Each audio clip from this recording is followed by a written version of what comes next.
बिस्मिल्लाहिर्रहमानिर्रहीम। अस्सलाम वालेकुम स्टूडेंट्स, आज हमारा टॉपिक है माइनर्स एंड कोफैक्टर्स।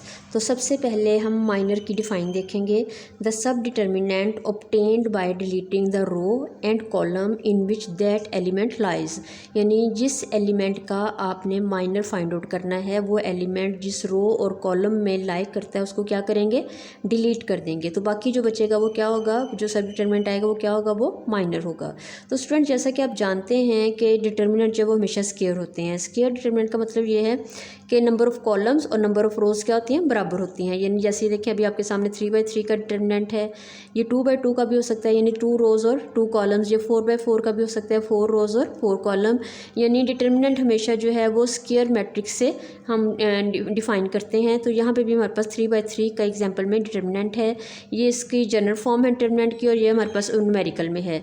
तो यहाँ पे आपको जस्ट ये बताना है कि देखें ये कॉलम्स, आप रोज़ और कॉलम्स का आपको पता है। जैसे देखें A11, A12, A13 ये फर्स्ट रो है, ये सेकंड रो है, जबकि A31, A32, A33 क्या है, ये थर्ड रो है।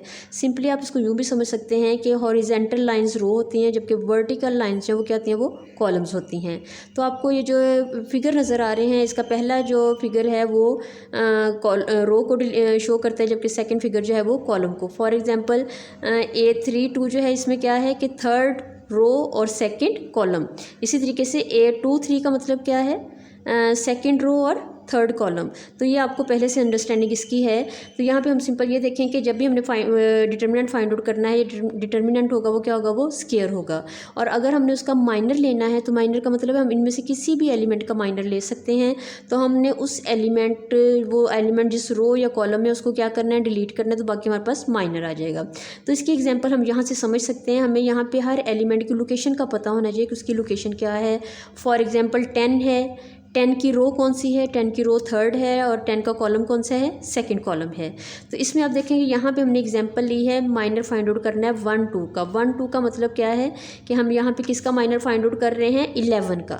11 का मतलब यानी 11 की लोकेशन क्या है, 11 की लोकेशन 1 2 है, यानी 11 फर्स्ट रो में है और सेकेंड कॉलम में है। तो यहाँ पर यही शो कर रहा है कि माइनर 1 2, ये 11 का हम माइनर फाइंड आउट कर रहे हैं। तो आपने क्या करना है कि 11 जिस रो में है यानी फर्स्ट रो को डिलीट कर देना है, जिस कॉलम में है यानी सेकंड कॉलम को डिलीट कर देना है। तो बाकी जो रिमेनिंग फिगर हैं 3 6 7 4 वो हमारे पास यहाँ पे इसका माइनर आ जाएगा। और माइनर को किस तरीके से कैलकुलेट करते हैं, प्रिंसिपल डायगोनल में मल्टीप्लाई करते हैं, यानी 3 और 4 को मल्टीप्लाई करेंगे 12, सब्ट्रैक्ट करेंगे रिमेनिंग एलिमेंट की मल्टीप्लिकेशन से, यानी 7 और 6 की मल्टीप्लिकेशन क्या है, 42, और इसको हम कैलकुलेट करेंगे तो -30। तो -30 क्या है, -30 जो है वो इस 11 का माइनर है। इसी तरीके से यहाँ पे हम देखते हैं कि हम अगर 7 का देखें, पहले लोकेशन क्या है, 7 की लोकेशन सेकंड रो है और थर्ड कॉलम है, और 7 की लोकेशन पास आती है 2 3। अगर आप 7 का माइनर निकालते हैं तो 7 जिस रो में है यानी सेकंड रो को डिलीट कर दें, थर्ड कॉलम को डिलीट कर दें, रिमेनिंग क्या बचेगा आपके पास, 9 6 11 10। ये देखें ये माइनर हमारे पास आ रहा है, तो इसको आप इसी तरीके से प्रिंसिपल डायगोनल में 9 और 10 को मल्टीप्लाई करें, -11 और 6 को मल्टीप्लाई करें 66, तो ये कैलकुलेट करेंगे तो 24 जो है वो हमारे पास यहाँ पे 7 का माइनर है। इसी तरीके से हम देखें नेक्स्ट को फैक्टर की जो है वो डिफाइन देखते हैं कि को फैक्टर को हम माइनर से कैलकुलेट करते हैं। को फैक्टर को दूसरे नंबर में हम इसका दूसरा नाम क्या लेते हैं, साइंड माइनर। यानी आप अगर इसी माइनर के साथ साइन अटैच कर दें तो वो को फैक्टर है, और उसका फॉर्मूला क्या है, देखें डिफाइन क्या है, अब minor multiplied by -1 i + j gives what, is called a cofactor. यानी अगर आप एक माइनर को इस पॉइंट से मल्टीप्लाई करें, -1 के ऊपर जो है i + j क्या है, i रो को शो करता है, j कॉलम को शो करता है, दोनों को प्लस करके यहाँ पे हम अटैच करेंगे। और आपको पता है कि अगर ये इवन फिगर आएगा तो ये प्लस में चला जाएगा, अगर ये ऑड फिगर आएगा i + j तो ये माइनस में रहेगा। तो जब आप माइनर के साथ प्लस या माइनस जो भी यहाँ पे हमारे पास कैलकुलेट होगा उसको अटैच करेंगे तो वो क्या बन जाएगा, वो को फैक्टर बन जाएगा।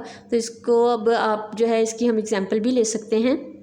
स्टूडेंट्स, जैसे कि मैं आपको बता रही हूँ कि को फैक्टर का जो दूसरा नाम है वो साइंड माइनर भी है। यानी अगर हम माइनर कैलकुलेट कर लें तो उसके साथ साइन अटैच हो जाए तो वो क्या बन जाएगा, वो को फैक्टर बन जाएगा। अब साइन जो है वो दो तरह के हैं, प्लस या माइनस, और उसका फार्मूला यहाँ पे आपको बता दिया गया है कि अगर आप minor multiplied by -1 I plus J, I जो है वो रो को शो करता है, जे जो है वो कॉलम को शो करता है, और यानी उन दोनों का प्लस करके इसकी पावर बन जाएगी। और यहाँ पे शॉर्टकट ये है कि अगर ये इवन नंबर बनता है यानी 2, 4, 6 तो ये प्लस में कन्वर्ट हो जाएगा, और अगर आई प्लस जे जो है वो ऑड नंबर में आ जाता है तो ये माइनस साइन आएगा। तो इस तरीके से हम देखें कि हम जो पहले हमने माइनर भी कैलकुलेट किया है वहाँ पे हमारे पास -30 आंसर आया है।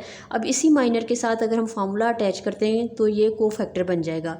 -1 और 1 + 2 जो है ये 1, 2 इसकी लोकेशन को शो करता है, यानी आई प्लस आई जो है वो 1 है और जे 2 है, आई रो है और जे क्या है वो कॉलम है। तो ये 3 आ जाएगा। 3 का मतलब है कि ये हमारे पास ऑड नंबर है तो ये माइनस साइन आएगा। तो यही माइनस साइन जो है वो जब हम माइनर के साथ अटैच करते हैं, -30 हमारा माइनर था, माइनस से मल्टीप्लाई हो जाएगा तो ये 30 रह जाएगा। यानी इस एग्जाम्पल में -30 माइनर है जबकि 30 जो है वो को फैक्टर है। इसी तरीके से सेकंड एग्जाम्पल अगर आप देखें तो सेकंड एग्जाम्पल में हमने माइनर लिया था 2, 3 का। 2, 3 मीन सेकंड रो और थर्ड कॉलम। तो यहाँ पे अगर हम यही फॉर्मूले में अटैच कर दें 2 + 3, 2 जो है वो रो है और थर्ड कॉलम है, तो 3 + 2 = 5। तो ये भी हमारे पास यहाँ पे ऑड नंबर ही आता है, तो ऑड का मतलब है कि ये माइनस साइन ही रहेगा। तो यहाँ पे हमारे पास जो माइनर था वो 24 था कैलकुलेट करने के बाद, और इसके साथ जब हम साइन अटैच करेंगे माइनस का तो -24 जो है वो क्या बन जाएगा, वो को फैक्टर बन जाएगा। तो इसकी आपने अच्छे से जो है वो प्रैक्टिस करनी है। आपको जो एक्सरसाइज में से ये इसके को फैक्टर के माइनर के क्वेश्चन मिल जाएंगे तो उसको आप सॉल्व करें, और वीडियो को भी देखें और उसके बाद उसके मुताबिक उसको सॉल्व करें और इसकी प्रैक्टिस करें।